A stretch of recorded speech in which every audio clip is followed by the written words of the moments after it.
Salut tout le monde, on se retrouve aujourd'hui pour parler de mes premières lectures que j'ai finies du Cold Winter Challenge de cette année. Alors j'ai voulu commencer ce Cold Winter avec une lecture légère, on va dire pas trop compliquée et plutôt petite. J'ai donc lu le tome 4 du monde de Narnia qui est donc Le Prince Caspian aux éditions Folio Junior de C.S. Lewis. Donc vous savez que j'aime beaucoup la série Narnia, en fait les livres. J'ai aimé les 3 premiers, pour ce 4e ça l'a moins fait.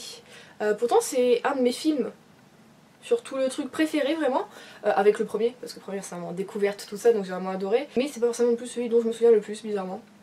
J'avoue que Narnia c'est pas des films que je regarde très souvent non plus parce que j'aime pas trop les acteurs en fait. Voilà. Et donc, tome 4, moi j'étais contente, je me dis c'est parti, je retourne à Narnia, ça va être vraiment cool, tu vas avoir toute l'ambiance, tout ça.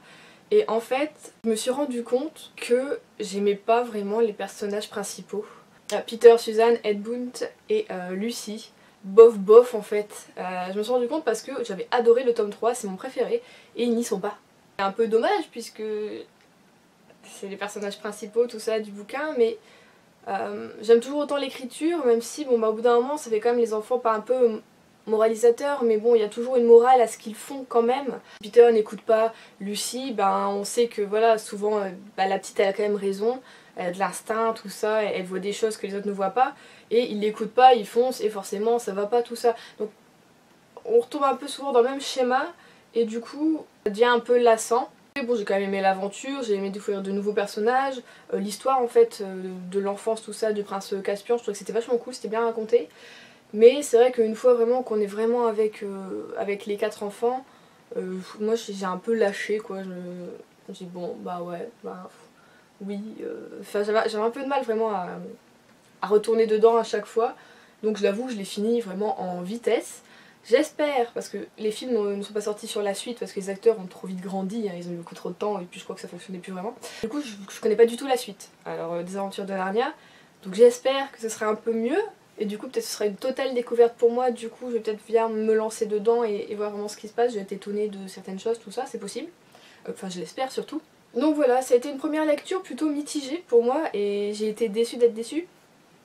Bah oui forcément parce que comme j'ai aimé les 3 premiers tomes, forcément je m'étais dit le 4e, vas-y les doigts dans le nez ça va passer nickel. Et le fait que voilà j'ai bugué sur pas mal de trucs, ça a un peu cassé ma lecture et du coup ouais, je suis déçue de pas avoir aimé, parce que j'aurais aimé voilà, me dire vraiment toute la saga Narnia c'est dingue, enfin ça ramène en enfance, c'est bien écrit, voilà les personnages ils sont chouettes, mais là non je me lasse en fait de nos personnages totalement. Bon bah c'est tout, et puis bah, je découvrirai la suite un peu plus tard, je pense que je vais vraiment laisser 3-4 mois pour dire de souffler, et au niveau de l'aventure du monde de Narnia tout ça et des personnages, même si je sais pas du tout s'ils sont dans la suite ou pas. Voilà, je vais laisser un peu d'attente. Après ça j'ai voulu vraiment partir dans une histoire de Noël parce que bah avant Noël j'aime bien vraiment lire beaucoup de livres de Noël et donc je laisse un peu tout ce qui est thriller fantastique pour après Noël, comme ça j'épuise mon stock.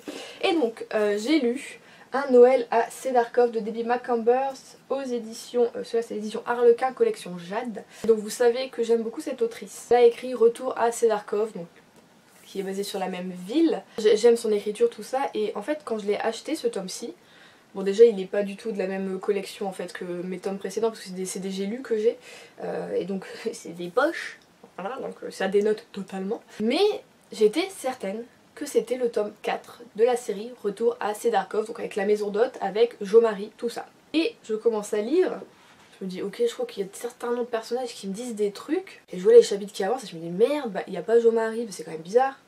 Et elle se dit bon non attends il y a un truc qui va pas, c'est pas possible, c'est pas la suite. Du coup je commence à lire un peu le synopsis derrière parce que forcément je l'avais pas fait, je voulais pas me spoiler parce que j'étais certaine que c'était la suite. Et c'est pas du tout la suite. Pas du tout. Alors Jo-Marie n'est même pas encore arrivée. Ou alors elle est arrivée, on n'en parle pas du tout, ce qui me paraît quand même un peu bizarre parce que bah elle est copine justement avec certains des personnages qui sont dedans, qu'on voit un peu tout ça. Donc je sais pas où le placer. Moi je le placerai avant l'arrivée de Jo-Marie, donc avant Retour à Cedarcove. Sauf que quand on voit par exemple sur le forum Booknode, c'est là où j'ai cru que c'était la suite. Ils ont fait justement où on peut voir à chaque fois la suite des séries, et celui-ci est considéré comme le tome 4. Donc, mais pour moi c'en est pas un. Bon, c'est tout, on n'en parle plus, voilà. C'est pas la suite. Donc si vous n'avez pas lu Retour à Cedarcove et que vous voulez découvrir l'univers de l'autrice avec beaucoup de personnages quand même, parce qu'on a chaque chapitre, je crois que tous les 4 chapitres, on est sur une famille différente, mais qui se côtoient un peu tous, tout ça, donc ça j'ai trouvé vachement cool. Vous pouvez foncer là-dessus parce que Ça vous donne du coup un aspect de l'écriture de l'autrice, sans vouloir vous lancer non plus dans une série totalement, puisque normalement, vu la fin, on se dit qu'il y a une suite. Mais quand on va sur le site de Charleston, Harlequin, tout ça, donc ceux qui publient justement cette série et Debbie McCumbers, on attend toujours la publication du tome suivant, que ce soit pour le tome 4 de Retour à Cedarcove, ou que ce soit pour ce tome-ci, le tome 2. Donc les maisons d'édition traînent un peu dessus alors qu'ils sont sortis aux États-Unis depuis au moins 4 ans, je dirais, des choses comme ça, 3-4 ans je crois. C'est un truc dans le genre. Autant dire que oui, il y a une suite, mais on l'aura peut-être pas en français, donc je vais peut-être devoir la lire en anglais, à la rigueur. C'est peut-être pas plus mal, mais je pense que ça va être dur de se le procurer. Enfin, ou alors il faut aller sur Amazon, je déteste Amazon. Sinon, parlons du livre. Nous sommes donc avec 4 familles. Je vais pas vous dire tous les noms parce que c'est un peu compliqué. On est sur une période de Noël, mais franchement je l'aurais pas appelé vraiment un Noël à Cedarcove parce que c'est pas ça du tout notre point d'ancrage, on va dire, c'est pas Noël. Effectivement on a Noël dedans, mais ça passe très très vite. Souvent en fait on fait 4 chapitres, et après on est 2 semaines après 4 chapitres, voire un peu plus.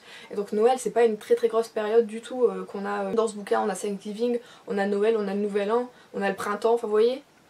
Donc c'est pas vraiment Noël, mais on a une ambiance cocooning quand même. On est dans dans la petite ville côtière de Cedarcove, et ça fait du bien, moi, de retrouver du coup Cedarcove, puisque je l'ai connu avec la série précédente, de retrouver justement des personnages qu'on a vus dans le Retour à Cedarcove et dont on ne connaissait pas non plus totalement l'histoire. Et du coup là ouais, on creuse un peu plus et j'aime beaucoup. Donc on a de l'amour, on a de l'amitié, on a de la famille, on a du suspense, puisque Cory et Roy, donc qui sont un couple qui ont la cinquantaine si je me trompe pas un peu, les âges sont jamais dits en fait, dans le livre c'est un peu à nous de deviner, et eux ils reçoivent en fait des cartes postales et parfois des bouquets de fleurs, des choses comme ça, avec des petites lettres qui sont pas trop flippantes on va dire, mais qui font se poser des questions en mode vous savez qui c'est, il va falloir assumer, des choses comme ça. Donc on se dit wow, sachant que Roy a un passé de flic et donc qui est devenu détective puis à cause d'un accident, il pouvait plus être flic. Forcément on se dit waouh, c'était peut-être avec son passé de policier naïnana. Et voilà, on va en apprendre vraiment petit à petit sur qui est donc l'auteur de ces lettres,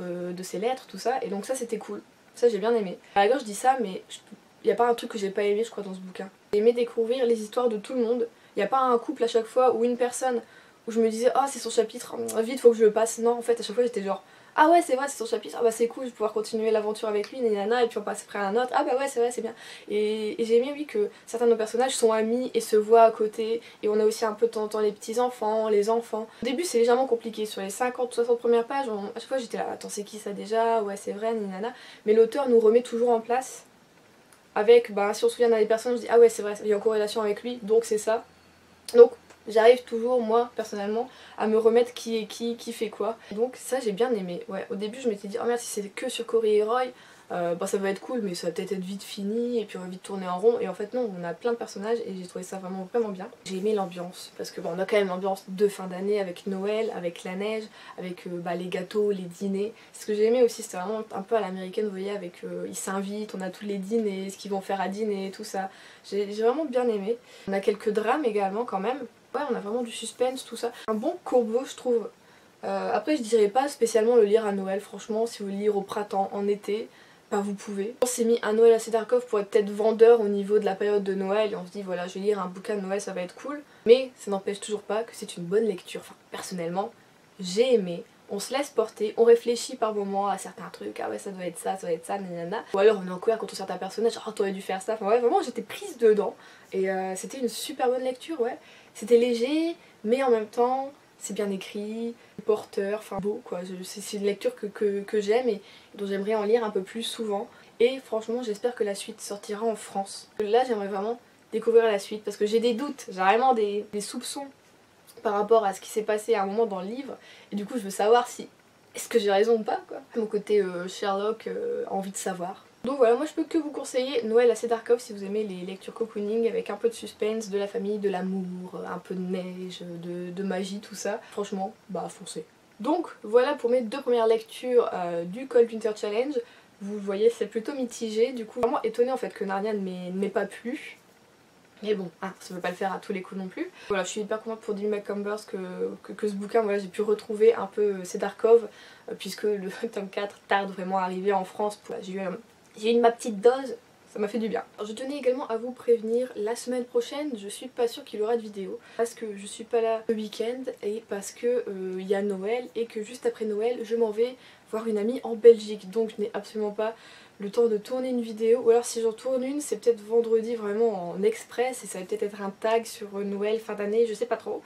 Donc voilà, je vais juste vous prévenir qu'il n'y aura peut-être, voire sûrement pas de vidéo la semaine prochaine, j'en suis désolée et du coup je vous souhaite un joyeux Noël d'avance. Moi la fin d'année c'est compliqué, j'ai beaucoup d'anniversaires avec Noël, plus ensuite le 31, c'est un peu galère, mais voilà, au moins je vous l'ai dit au cas où il n'y en aura pas, voilà. Donc dites-moi ce que vous lisez, si vous participez au Cold Winter Challenge, si vous avez eu des bonnes lectures ou non, si ça l'a pas forcément fait, tout ça. Même si vous ne participez pas, hein, je veux quand même savoir ce que vous lisez parce que je suis curieuse.